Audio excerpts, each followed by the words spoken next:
untuk S3 itu sistem informasi geografis tadi itu ada beberapa komponen-komponennya seperti dia hardware dan software. Hardware itu seperti CPU, digitizer, ataupun perangkat-perangkat yang keras.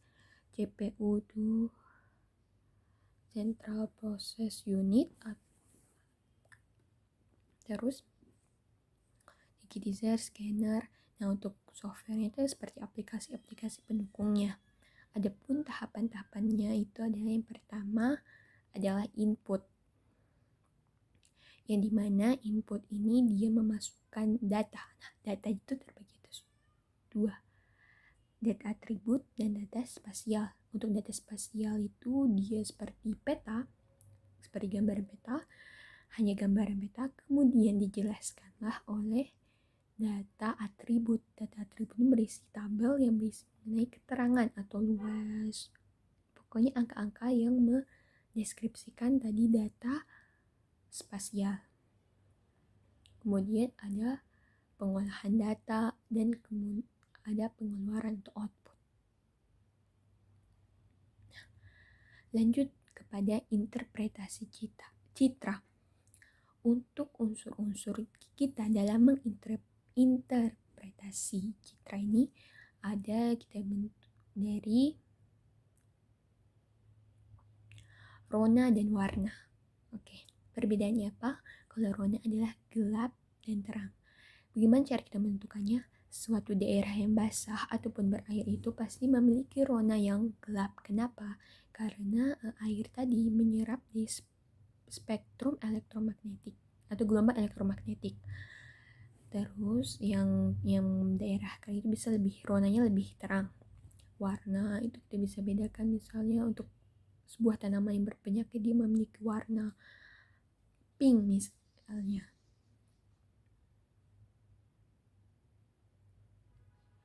Kemudian ada bentuk. Nah,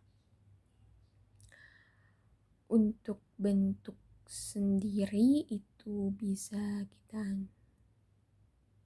ini dari misalnya bentuk dari masjid. Kita lihat dari peta, otomatis bentuk dari masjid itu memiliki bentuk kubah. Nah, bangunan itu seperti itu untuk menentukan bentuknya. Untuk menentukan ukuran. Nah, kita sudah lihat misalnya suatu bentuk itu mulai kotak. Nah, ukurannya itu lebih besar otomatis. Nah, kita tahu ini pasti ini adalah lapangan. Nah, kemudian ada asosiasi.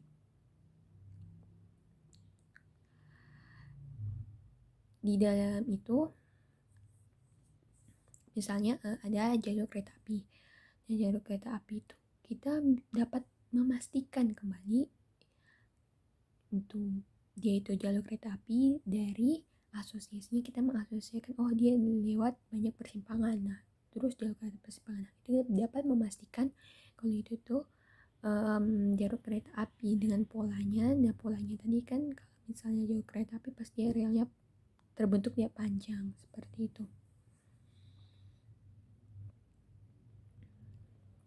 Kemudian situs ini misalnya ada kaktus. Nah, kaktus ini kita lihat dari kedudukannya. Kita melihat suatu benda dari kedudukannya misalnya kaktus atau tanaman, pokoknya kaktus, kita lihat di dekat kedudukannya itu di padang pasir. Jadi kalau kita situ lebih kepada benda, kita lihat dari sisi kedudukannya itu di mana.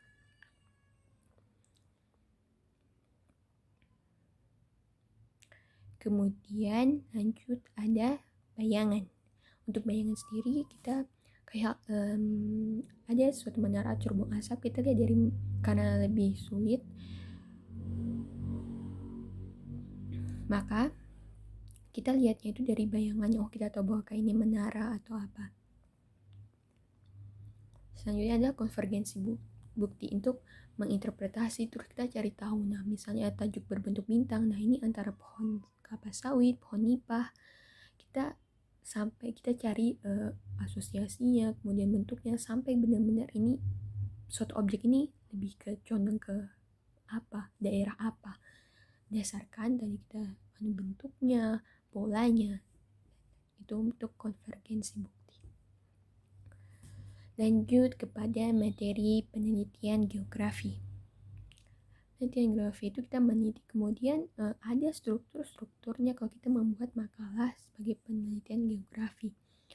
Diawali dengan bab 1. Bab 1 itu berisi latar belakang.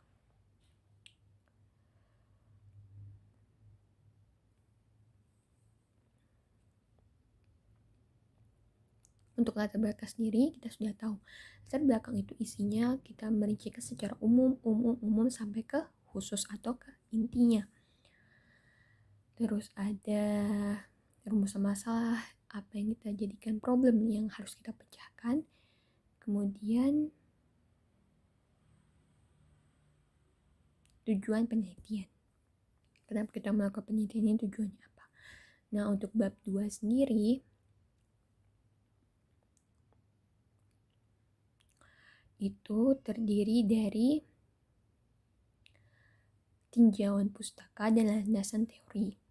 Teori-teori yang sudah ada, kemudian kita rangkum yang relevan dengan penelitiannya kita. Kemudian di bab 3 seperti waktu penelitian, bahannya, penelitian alat bahan, metode penelitian. Untuk metode penelitian ini ada penelitian secara kualitatif, kuantitatif, dan deskriptif. Nah, perbedaannya apa? Perbedaannya itu kalau kuantitatif itu berdasarkan dia mengolah angka-angka. Jadi misalnya diolah di grafik atau tabel itu dalam bentuk angka-angka. Nah, kalau kualitatif itu seperti pertanyaan, daftar pertanyaan. Sedangkan untuk deskriptif itu misalnya kita melakukan penelitian, kemudian kita deskriptifkan. Pada hari ini kita melakukan semang cara ini dengan hasil seperti ini, kita mendeskripsikan.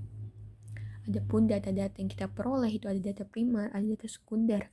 Yang dimana data primer itu kita langsung kepada orang yang kita tanyakan atau sumber wajar secara langsung. Sedangkan data sekunder itu kita melalui bahan penelitian-penelitian yang sudah terdahulu kita jadikan sebagai bahan. Untuk bab 4 untuk bab 4 sendiri kita membahas hasil dari penelitian yang sudah kita peroleh tadi. Bab 5 itu adalah kesimpulan dan saran.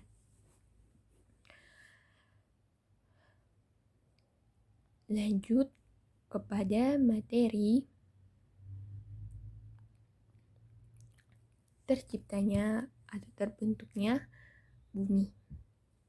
Untuk terbentuknya bumi ini ada kurun Hadean, Arkean, Proterozoikum, Phanerozoikum. Nah, apa sih kurun Hadean? Kurun Hadean itu adalah proses pemisahan bumi dengan matahari. Kemudian Arkean itu ada proses pembentukan isi-isi bumi seperti mata bumi, kerak bumi. Dan yang Proterozoikum itu adalah terbentuknya hidrosfer dan atmosfer bumi.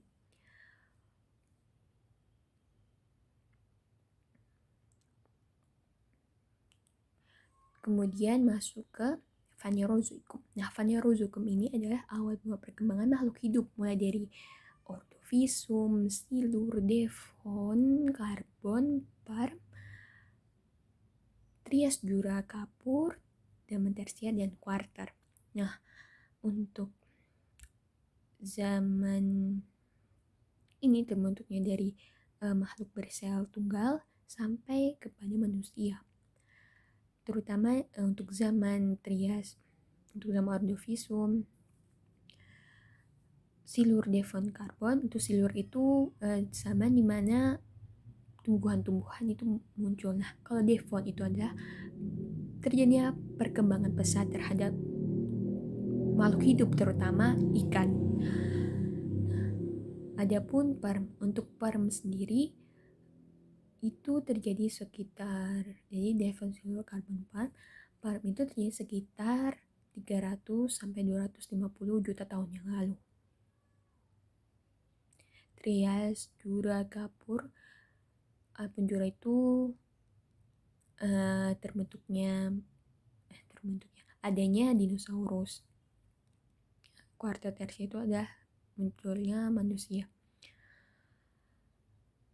Nah, setelah kita membahas itu, kita membahas bagaimana sih proses terbentuknya bumi. Yang itu adalah pertama muncul adalah alam semesta. Itu dari teori Big Bang. Big Bang itu ledakan besar, energi sangat panas, materi sangat panas, kemudian meledak, membentuklah material-material yang alam semesta, kemudian dia meledak lagi atau yang disebut dengan fase supernova. Setelah meledak lagi, muncul fase pendinginan. Pendinginan itu berkabut atau disebut dengan nebula. Setelah nebula terjadi,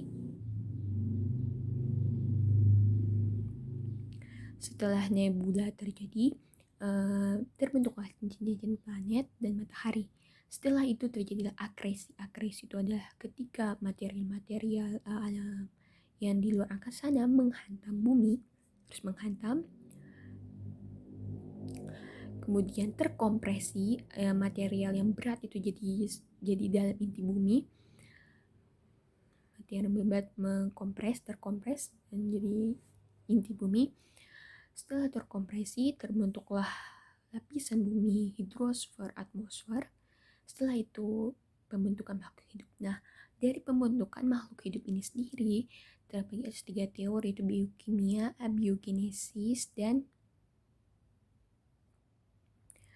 biogenesis. Nah, untuk teori abiogenesis sendiri ini diinikan oleh Aristoteles.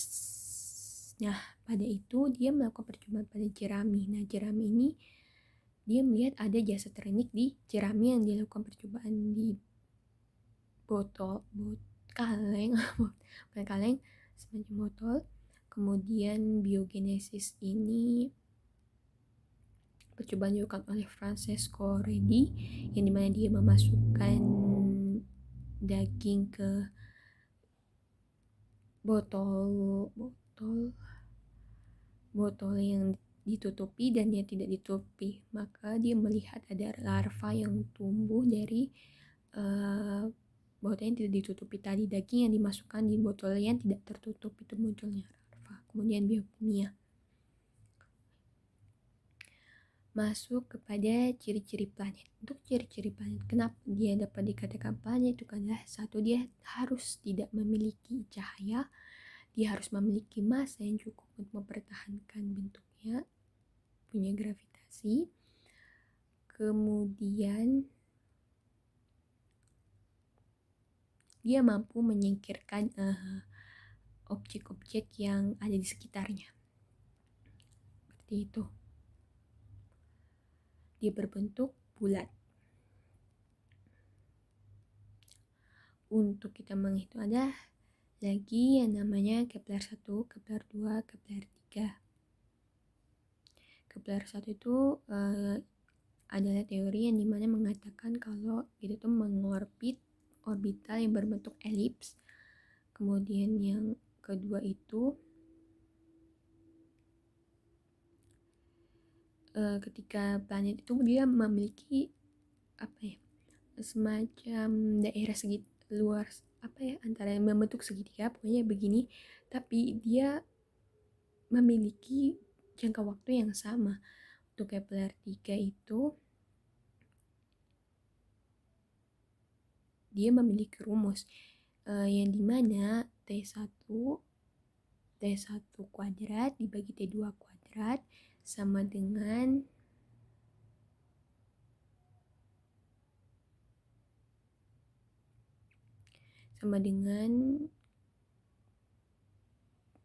P2 pangkat 3 dibagi P1 pangkat 3 dibagi P2 pangkat 3 T1 kuadrat T2 kuadrat sama dengan P atau planet, T itu jarak planet dalam mengitari bumi, P itu planet, P1 jadikan T1 itu jarak planet 1 itu dikuadratkan dibagi jarak planet 2 kemudian dikuadratkan terus sama dengan planet ke 1 di pangkat 3 kemudian bagi planet 2 di pangkat 3. Sekian, terima kasih. Wassalamualaikum warahmatullahi wabarakatuh. Untuk yang itu tadi, rumus Kepler 3 yang dimana T1 kuadrat dibagi T2 kuadrat sama dengan R1 pangkat 3 dibagi R2 pangkat 3, yang dimana T1 nya itu adalah revolusi planet, kemudian yang R T itu revolusi planet, R itu adalah jarak dari planet tadi. Maaf, kelupaan untuk materi teori pergerakan lempeng bumi, yaitu ada transformasi, konvergen, dan divergen. Nah, untuk transformasi itu dia saling bergeser, maksudnya saling bertemu seperti ini. Transformasi itu membentuk sesar, kemudian ada divergen, itu gerakan saling menjauh. Akhirnya dia itu membentuk lembah. Kemudian konvergen, saling menumbuk begini, bertemu, itu membentuk terjadinya palung laut. Sekian, terima kasih.